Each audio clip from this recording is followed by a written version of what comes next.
morning, this is Francesca Evans with your weekly news bulletin from LymeOnline, bringing you up to date with all of this week's top stories. Lyme Regis is looking ahead to a bit more normality this summer following the Prime Minister's announcement on his roadmap out of lockdown. Boris Johnson set target dates as he outlined how the country would get back to normal following the coronavirus pandemic this week. This will start with school children returning to the classrooms on March 8th and hopefully finishing with all social distancing regulations being lifted on June 21st. Non-essential retail, hairdressers and gyms will reopen on April 12th, along with self-contained accommodation such as holiday lets.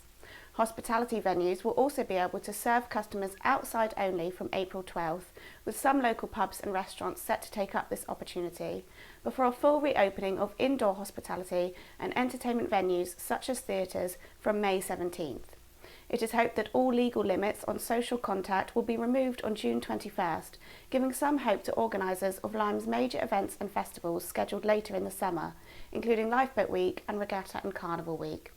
Holiday bookings have also surged since the announcement was made, with local authorities preparing for an influx of visitors as soon as restrictions on travel are eased. However, it has not been all good news for Lyme Regis this week, with the area's first 2 coronavirus-related deaths recorded in the latest figures from the Office of National Statistics. The deaths occurred in Lyme Regis, Charmouth and the Marshwood Vale area in January, with figures only having just been released. Lyme, Kilmington and Colleton also recorded another COVID death in January, bringing its total to 3, with 2 having been recorded in December. COVID case numbers in the Lyme Regis and Lyme areas were at their highest level in mid-January during a New Year spike across the country. They have since returned to low levels, with the latest figures showing that there were fewer than 3 confirmed cases in the Lyme Regis, Charmouth and Marshwood Vale area in the 7-day period up until February 19th, and 4 in Lyme, Kilmington and Colleton. Lyme Regis's famous fossil hunter Mary Anning is to be celebrated with a new commemorative 50p coin collection. The Royal Mint has released 3 50p coins depicting 3 Jurassic creatures discovered by Mary, which range in price from £10 to £1,100. The new coins have been designed by paleo artist Robert Nichols and created with the Natural History Museum.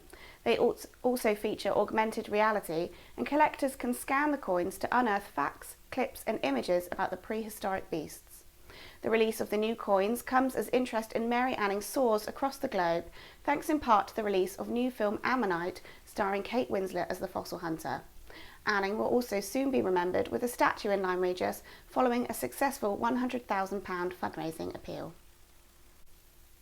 Wild and cold water swimming has taken off as the sport of the moment in recent months, with enthusiasts saying it has many benefits for physical and mental health.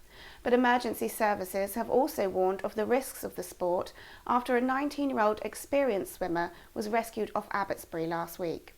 Police, a Coast Guard helicopter, West Bay Coast Guards and Lyme Regis lifeboat crew were called to the scene last week as the swimmer struggled to return to the shore in rough conditions. He was eventually winched to safety by the helicopter. Police have reminded the public that swimming in the sea can be dangerous and they should exercise extreme caution.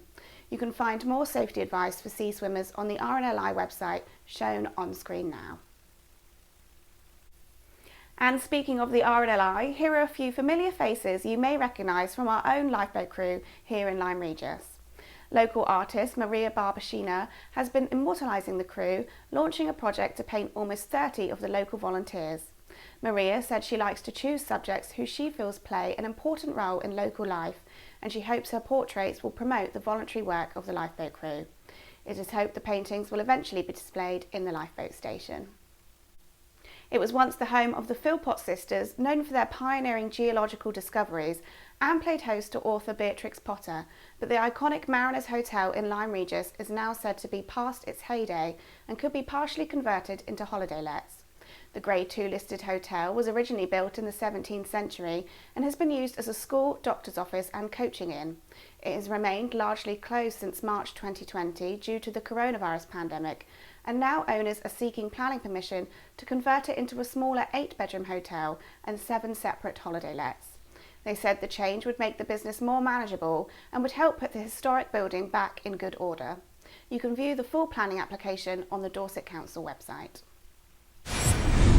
And now for sports. Local footballers are waiting to hear whether they will be able to resume their league matches when lockdown restrictions are lifted on March 29th. That's the date when the government will allow recreational sport to start again, but the local leagues have not yet decided whether to continue with the 2020-2021 programme or call a complete halt to this season. Two of Lyme Regis' teams play in the Devon and Exeter League, which is planning to make an announcement next week. The FA has said the season can be extended to the end of June, but there are still fears that some clubs will not be able to catch up on their fixture backlog. For example, Lyme Regis' first team, which plays in the Devon and Exeter Premier East Division, have only played 3 league games so far this season and have another 19 to play.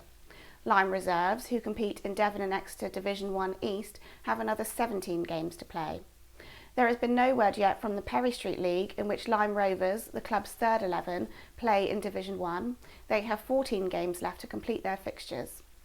A big talking point in local football circles this week is news that Axminster Town, who play in the South West Peninsula League, have parted company with their first team management duo, Josh Stunnell and John Clements, by mutual agreement. Axminster chairman Andy Herford said the club felt a new direction was needed to get the first team into the top half of the Premier East Division, the highest standard at which Axminster has ever played. When the league was halted by COVID-19, Axminster were languishing third from bottom of the Premier East Division, with only 3 wins and 1 draw from the first 10 games. Thanks for watching LymeOnline's video news bulletins. Don't forget you can stay up to date with all the latest local news throughout the week on the LymeOnline website, and you can also follow us on Facebook, Twitter and Instagram.